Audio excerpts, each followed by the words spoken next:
Yo guys, so in this video I'll be telling you guys the most important settings to change in your PC after switching from console. This will be Fortnite related, but I'll also delve into things outside of Fortnite, like your Windows settings. Okay, so first, disable mouse acceleration. To do this, head into your desktop screen and press Windows and R. Type in % local app data %.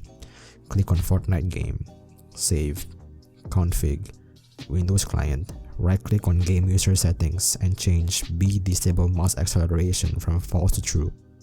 After you've done that, go to file and click save. Go back to game user settings, right click on it and open its properties and tick on read only, then press apply after that. Now that you've disabled mouse acceleration in Fortnite, you now want to disable it in Windows, so when you're playing another game and not only on Fortnite, then that game won't have mouse acceleration as well. Go to search and type in mouse settings. Click on that.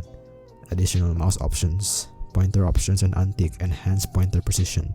Also, bring the pointer speed down and click on that pointer, and with your arrow keys on your keyboard, use the right arrow key and press it 6 times.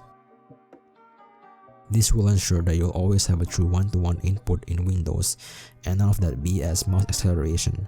Those who doesn't know mouse acceleration, it is the action where the cursor distance increases the faster the mouse moves. This is not a raw input. When it comes to PC gaming, you want to have the raws of input, so having mouse acceleration disabled will help you to improve your aim and flicks overall. Next, let's move towards the most optimal PC settings inside Fortnite. Window mode. Keep this at full screen if you want to have the fastest of performance, and this will also reduce input lag from your mouse and keyboard, or if you're playing with the controller on PC. Keep this at windowed full screen if you're streaming and only have one monitor. Display res. Leave this at default 1920x1080 since most players in this game are playing in this res. Frame rate limit. It really depends on your monitor. I have a 60Hz monitor, so I leave this at the next highest frame rate above 60, which is 120 FPS. The reason I do this and why you should do is that you'll get reduced screen tearing, decreased input lag and stuttering. So to further elaborate, if you're playing on a 144Hz monitor, cap your frame rate to 160 FPS, and if you're playing on 160Hz, then cap it at 180, and if you're playing on 240, then just leave it at 240 FPS. For the rest, just keep all of them off or on low. This will just hurt your PC's performance if you leave it on any settings except low or off, and for view distance, keep it at either medium or near, depending on how powerful your GPU is. VSync, keep it off, saves you all the trouble in reducing input lag. Motion blur, off, show FPS is up to you if you want to see your FPS or not. And for multi-threaded rendering, just experiment with it, see which two options will give you higher frame rate.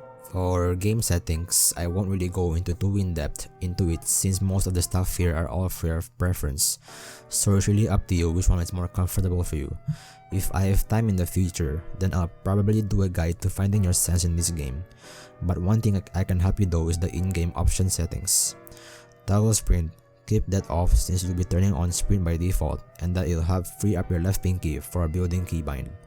Sprint cancel reloading, keep that off since you don't want to stop reloading when you're pressing W, which will make you sprint all the time, so it will be annoying if you keep reloading. Tap to search, leave that on, quality of life change. Hold the swap pickup, it's up to you whether you want it on or off. Toggle targeting, keep that off, you don't want to tap right click to aim, you want to hold it. Reset building choice is a controller thing, if you're playing on controller then leave this on. Turbo building, definitely keep that on. Controller auto run, I don't know much about this option, so you have to go to one of the best console players and see what they did with this option.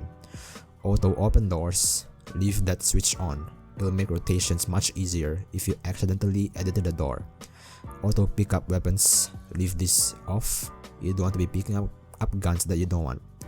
Auto sort consumables to the right, I leave that on so I don't have to manually put shields and bandies to the right.